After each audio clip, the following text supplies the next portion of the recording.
Imagine a still Sunday afternoon in the northern suburbs of Atlanta, where white picket fences are perfectly trimmed but can't hide the judgmental stares. Andre Bishop, a former police officer who served 15 years with an honor medal, was reclining by the pool of the house he had just purchased, earned through over a decade of relentless work. He didn't know that those few minutes of peace were about to be shattered by sirens, like a warning shot for who he was in a place that only looked like a dream. Two police cars pulled up at the front gate. Three officers stepped out. One of them placed a hand on his holster. "We've received a report from a resident about a suspicious individual at the pool area, possibly attempting a theft." Andre sat upright. His chest tightened instinctively. He didn't have to look to know who had called. From the second-floor window across the street, Tracy Ellsworth, his blonde neighbor, peeked through the curtains with a smug smile. This wasn't the first time she had done this, but this time, something in her eyes warned him that a real battle was beginning. 2 months earlier, when Andre moved in, he thought he had overcome every barrier. He had achieved something his parents, who had lived through Jim Crow, had only dreamed of: a house with a pool in a white neighborhood. On his first day, while planting an American flag in his front yard, he noticed Tracy standing on her second-floor balcony. Phone pressed to her ear, her eyes were cold like a silent accusation. He nodded politely. She vanished without a word. The very next day, security cameras recorded Tracy, dressed in a luxurious bikini, casually opening the side gate and strolling into the backyard pool like it was her private spa. When caught, she delivered a flawless performance. "Oh my God, I thought you were the caretaker," she said, hand to chest like she was the one offended. "The previous owners let me use the pool every Sunday.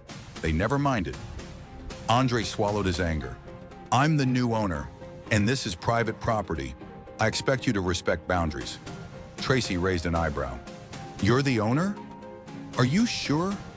I thought the realtor sold this house to a more traditional family." The word traditional slid from her tongue like a razor blade. Andre said nothing. He simply pointed at the gate. Tracy gathered her towel and sunscreen and left without another word. But as she turned away, she threw one last chilling remark over her shoulder. "Don't get too comfortable, Mr. Bishop. This neighborhood has standards." The following week, Andre was jolted awake in the middle of the night by barking dogs and flashlight beams through his window. Tracy had called the police about a suspicious prowler. The week after, Andre received an anonymous letter from the neighborhood association requesting he maintain community harmony due to unusual noises and unknown visitors. He installed more cameras, activated full perimeter lighting, and checked every door 3 times a night. Not because he feared criminals, but because he feared being seen as one through the eyes of his white neighbors. One early morning, the sounds of splashing and loud music jolted Andre awake. He stepped onto the balcony and froze. Tracy was hosting a summer celebration on his property. 4 friends, lounge chairs sprawled across the deck, cocktail glasses resting on the pool edge. Andre walked down calmly. "I'm asking you all to leave immediately. This is private property." Tracy laughed. "Oh, come on, Bishop. We're just enjoying the weather. It's not like you use this pool."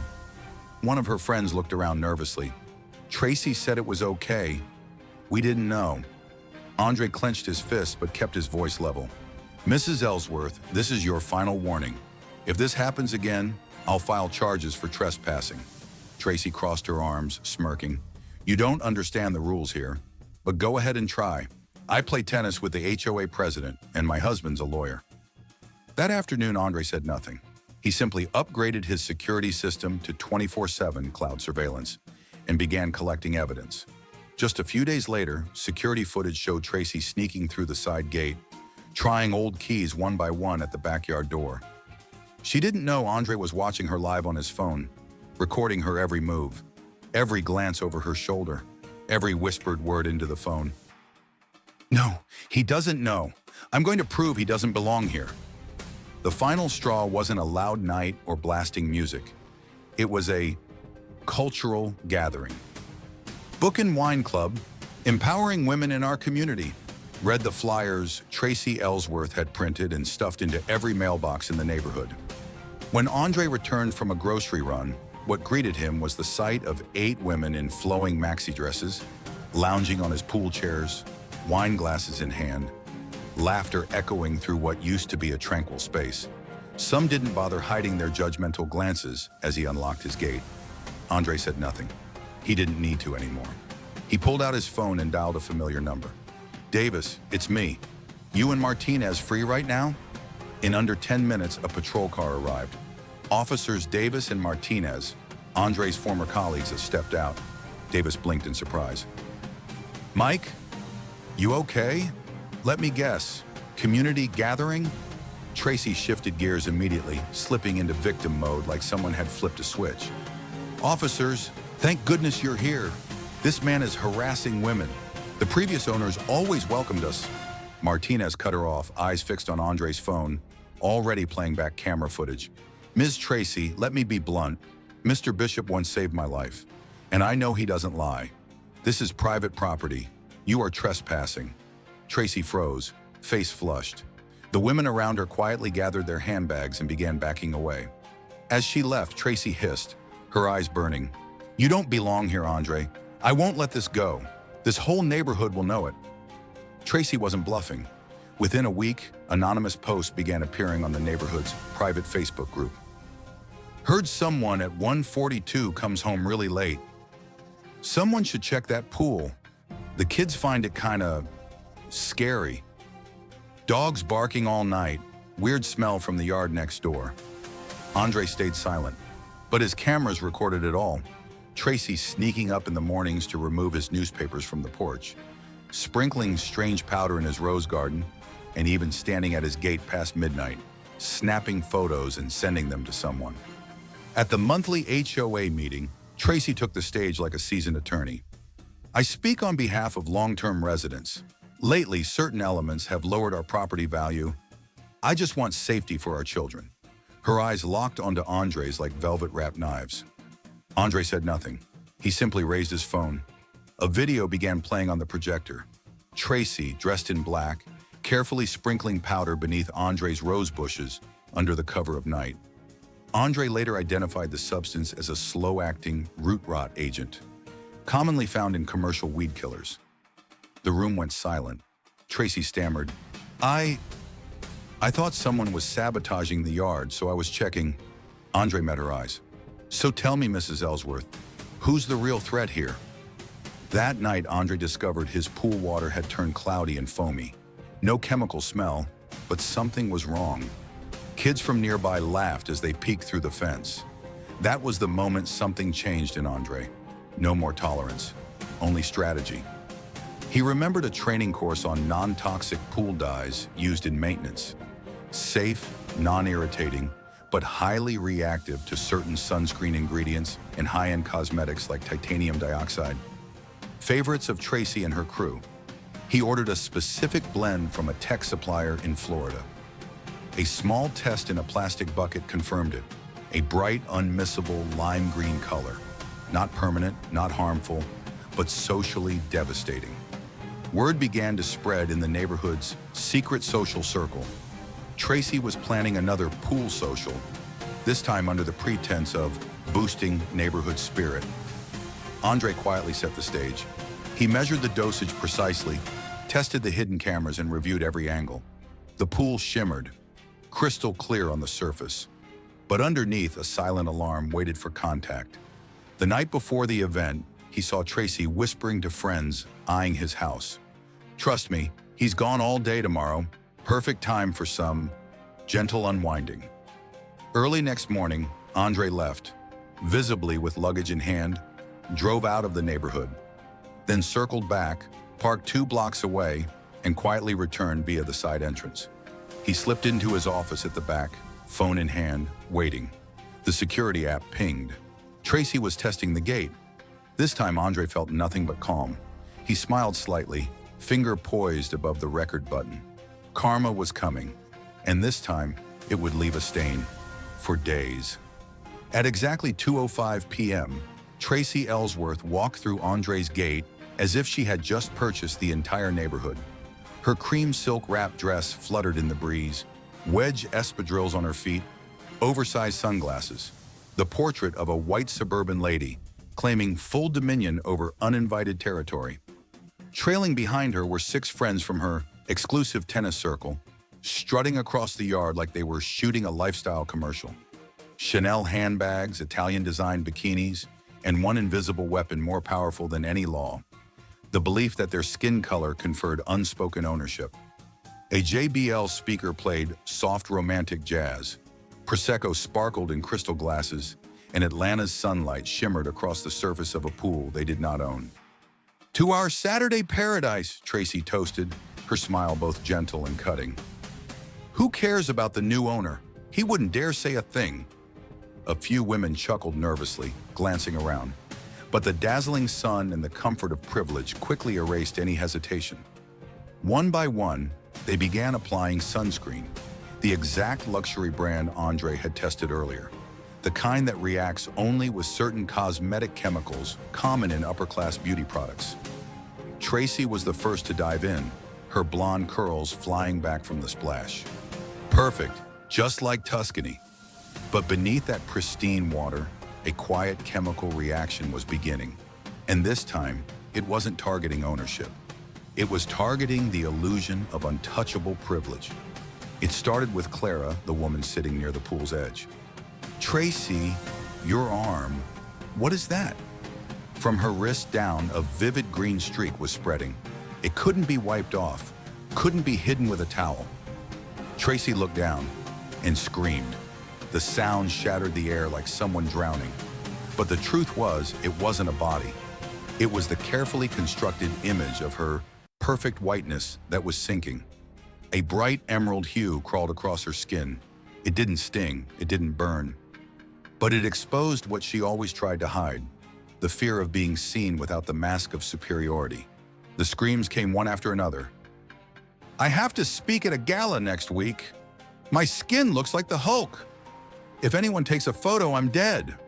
Flawlessly made-up faces now blotched with green, like models walking off the runway of a nightmare. Tracy's panicked eyes found it. A tiny camera, red light blinking, almost mocking her. She shrieked, "This was planned. This is a setup to humiliate me." 7 white women, now tinted with blotchy green, ran through the neighborhood, grabbing towels, shoes, bags in utter chaos. Their wet, shimmering green footprints stained the red brick sidewalks.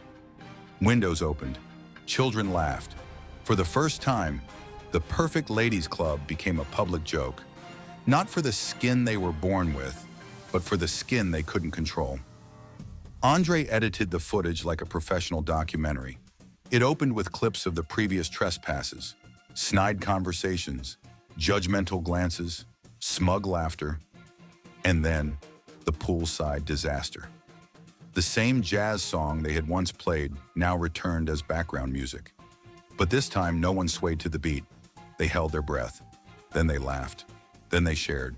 Within a single night, Tracy Goes Green, the color of privilege, became a trending keyword. News outlets picked up the story. Reaction videos flooded TikTok and Instagram at lightning speed. Social media users dubbed it "Justice with Color." The real estate firm where Tracy worked got hit hard. Their Facebook page was bombarded with memes, green-faced emojis, and cartoon versions of Tracy Green. A public statement was posted. "We are committed to values of fairness and equality. The behavior seen in the video in no way reflects our company's standards." There was no place left to hide. Tracy tried to salvage her image. She posted a rebuttal video, sitting before a camera insisting, "I was just trying to maintain neighborhood standards." But with green patches still visible on her face, harsh white lighting made her look more like a disgraced villain exiled from Disneyland. No one listened. They just reshared the video, adding laugh tracks, filters, and remixing it with the song, "It's Not Easy Being Green." When Tracy's lawyer sent an email demanding the video be taken down for defamation, Andre replied with a single link: a compilation of security camera footage with clear dates and timestamps, stealing newspapers, pouring herbicide, testing old keys on the side gate.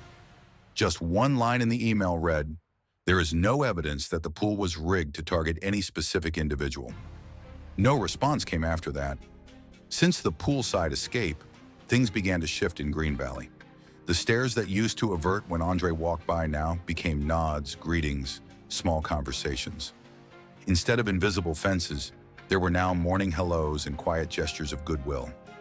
Ms. Rodriguez, who lived across the street, brought over a plate of hot empanadas for the first time in 2 years. "I stayed silent for too long. I should have stood by you earlier," she admitted. Last year, Tracy had emailed the HOA claiming the colorful Christmas lights outside the Rodriguez home were too ethnic and lacked sophistication. The Johnsons next door also began to open up. "She once made my kid take down his basketball hoop because it leaned too close to the shared fence. Said it made the block look cheap." No one had dared to say these things before, afraid of being noticed by Tracy. But now even those who once attended her pool parties began to quietly distance themselves. Some still subtly rubbed the faint green mark on their wrists.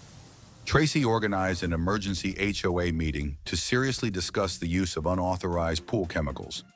But when she walked into the meeting room, only 3 people were present, and all 3 wore small green ribbons, silently signaling their support for Andre. Tracy sat down and said nothing. A week later, Tracy's husband, a well-known golfer at the Eagle Hills Country Club, was overheard grumbling to his golf buddies. "Do you have any idea how hard it is to close a real estate deal when your wife is still patchy green? People keep asking if she's recovering from a skin condition." When a local TV station reached out, Andre simply smiled. "My pool is always open, as long as folks knock on the front door." The quote was shared hundreds of thousands of times. People called it a sentence that should be engraved on the gates of every civilized neighborhood. 2 weeks later, a for sale sign appeared in front of Tracy's house. The green tint had finally faded, but the silence surrounding her home couldn't erase what the community had seen. Now, Tracy often takes the back path through her garden, avoiding Andre's lawn, especially on Saturday afternoons. Andre began hosting pool parties with actual invitations, a clear guest list, respectful behavior guidelines, and his famous smoked ribs. Children splashed in the cool water. Adults chatted, shared stories, and reminisced about the legendary green incident as a reminder. Silence is never neutral. It enables the bully. Tom, who lived 2 houses down, flipped a rib and said, "I've lived here over 20 years, and this is the first time it really feels like a neighborhood." The Rodriguez kids started a new game. They'd tiptoe in swimsuits past Tracy's house and whisper, "Shh, don't let Tracy see us." Laughter echoed across the lawn. Not laughter at someone, but laughter as liberation. Real estate agents showing Tracy's house had to clarify, "No, the incident doesn't affect the property value. The green color was just temporary." But buyers were wary, because reputation can't be scrubbed off like a white blouse. At her final HOA appearance, Tracy brought a long speech titled, "The Cultural Decline of the Neighborhood." As she stood, someone in the back softly sang, "It's not easy being green." The room burst into laughter, not loud, not mocking, just the exhale of a community that had finally exhaled justice. Tracy went silent, then walked away. Her skin was pale again, but every eye still saw her true color. When the moving van rolled away from Tracy's house, Andre lifted a glass of lemonade on his porch, not to celebrate her departure, but to honor the most precious thing he had preserved all along: dignity, in a community no longer afraid of white shadows behind curtains. 1 year later, Tracy's house was bought by a black couple with twin daughters. The neighborhood welcomed them with baked goods, handwritten notes, and an invitation to the next pool party. Every Sunday, Andre teaches the girls how to breathe underwater. By the front gate, a photo still hangs. 7 women running across the street, stained green, each with their own brand of panic. New guests often ask, "What's that photo about?" Andre simply smiles. "It's a reminder. Justice may be invisible, but it always leaves a mark." Now the security cameras capture something else. No longer people sneaking around at night. Just birthday parties, barbecues, swim lessons, and A neighborhood that finally learned to see each other with their hearts, not their skin.